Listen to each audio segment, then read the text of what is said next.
Assalamualaikum warahmatullahi wabarakatuh, teman-teman. Kembali lagi sama saya Bevan. Di sini saya akan mencoba untuk mengolah data dari DSC ya menggunakan Origin dan juga Excel. Itu Excel tuh data mentahnya banget ya. Nah, seperti yang kita ketahui bahwa DSC itu dia adalah differential scanning calorimetry ya. Itu juga dia merupakan kapasitas kalori yang spesifik ya. DSC itu mengukur perubahan kalori yang terjadi pada sampel saat dipanaskan atau didinginkan. Dan hal ini juga memungkinkan pengukuran kapasitas kalor yang spesifik dalam material. Kemudian nanti akan diperolehlah transisi fasa ya, seperti nanti ada puncak endotermik atau eksotermik pada suatu kurva DSC. Itu memberikan informasi tentang transisi fasa juga ya, eh, yang seperti peleburan dan sebagainya gitu. Eh, Banyak sih ya, kayak titik apa namanya, titik lesnya, terus juga titik kristalisasinya, lain sebagainya. Nah, eh, kita akan gunakan ini kita akan gunakan untuk menentukan kurva ini. Kita langsung saja yang menjadi sumbu X-nya itu dia adalah temperatur, dan heat flow itu sebagai sumbu Y-nya. Baik, kita coba dulu ya.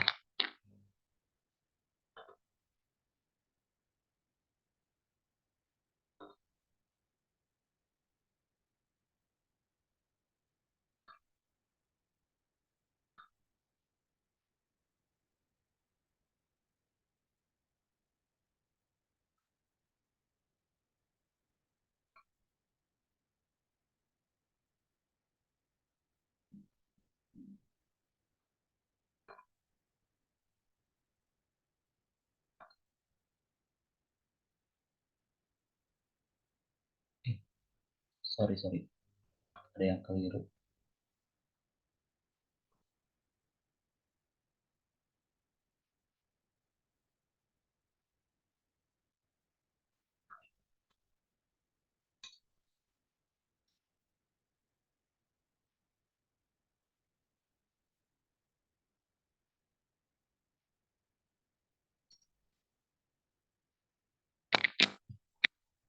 Nah, kita kenapa menggunakan eh, MW yang bukan MW0 gitu ya. Nah, dalam pembuatan kurva DEC itu heat flow yang digunakan biasanya dinyatakan dalam miliwatt dan bukan tadi MW0 itu. Karena hal ini pengukuran DSI itu dilakukan dengan membandingkan perbedaan kalori yang terjadi antara sampel dan referensi. Heat flow yang dinyatakan dalam MW merupakan perbedaan antara kalori yang diserap atau dilepaskan oleh sampel yang dibandingkan dengan referensi pada suhu tertentu. Dan ini juga dengan menggunakan perbedaan ini, maka DSC itu memberikan informasi tentang perubahan kalori yang terjadi pada sampel seiring dengan perubahan suhu. Kemudian heat flow MW itu dia memberikan gambaran tentang jumlah energi yang termal yang dipertukarkan antara sampel dan juga referensi pada suhu yang sedang diamati.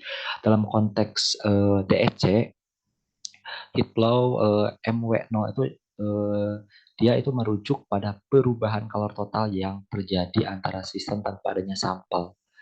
Dan heat flow MW0 itu tidak memberikan informasi tentang perbedaan kalor antara sampel dan referensi yang merupakan fokus utama dalam analisis TSC. Maka kita gunakan MW gitu ya untuk analisisnya. Setelah ini kita plotkan ya, ini kita plotkan keduanya, kita gunakan plot, kita line. Nah, setelah ada, kita dapat menentukan fasa-fasanya ya, kemudian apa saja yang terjadi di dalamnya. Kita dapat membaca di situ. Pertama kita fokus dulu ya di titik yang paling atas. Titik yang paling atas ini eh, kita sebut dengan titik apa namanya tuh, titik eh, kritis ya, titik titik kritis, titik kristalisasi ya. Jadi pada titik itu kita dapat menentukan juga titik di bagian sumbu-nya itu dia eh, berapa gitu. Nah, ini bisa kita gunakan pada ini. Kita gunakan ini, tools yang ini, kita arahkan saja Ya harus kita perbesar juga. Nah ini, saya rasa ini sudah pas di 97-an deh. Titik kritis ya. Titik kritis. Jadi titik apa namanya tuh? Ya pada kondisi kritis ketika dia mengalami suatu perubahan suhu gitu. Nah, eh, kemudian untuk menentukan sebelah sini, ini adalah titik glassnya gitu ya. Titik glassnya dapat kita tentukan antara 76 si temperaturnya.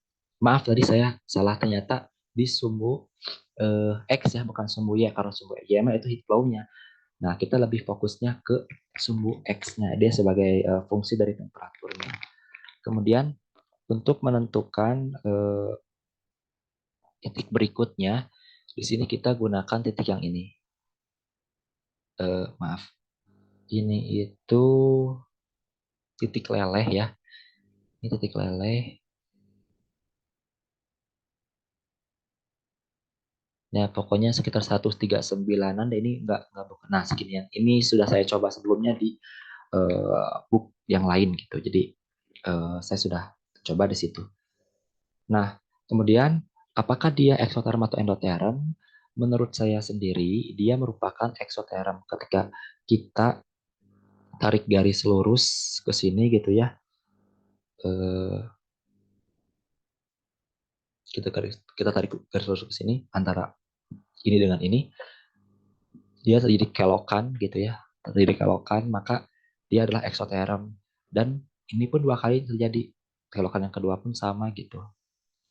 Tapi kalau buat yang endoterm, biasanya dia ada kelokan kecil, lalu kayak eh, kelokan kecil, lalu dia ada kelokan yang lebih besar lagi, baru naik ke atas. Ini langsung kecil gitu ya. Dan ini 2 kali, 1, 2. Jadi ada 2 titik kritisnya, titik lelehnya, antara yang 139 tadi sama yang ini, 149. Tapi yang dominan tuh di sebelah sini menurut saya. Ini lebih kurang, tapi lebih ke yang ini. Yang menunjukkan angkanya itu dia mendekati banget ke bawah, menjorok ke bawah. Demikian yang dapat saya sampaikan. Sebelumnya mohon maaf apabila kesalahan. Wassalamualaikum warahmatullahi wabarakatuh.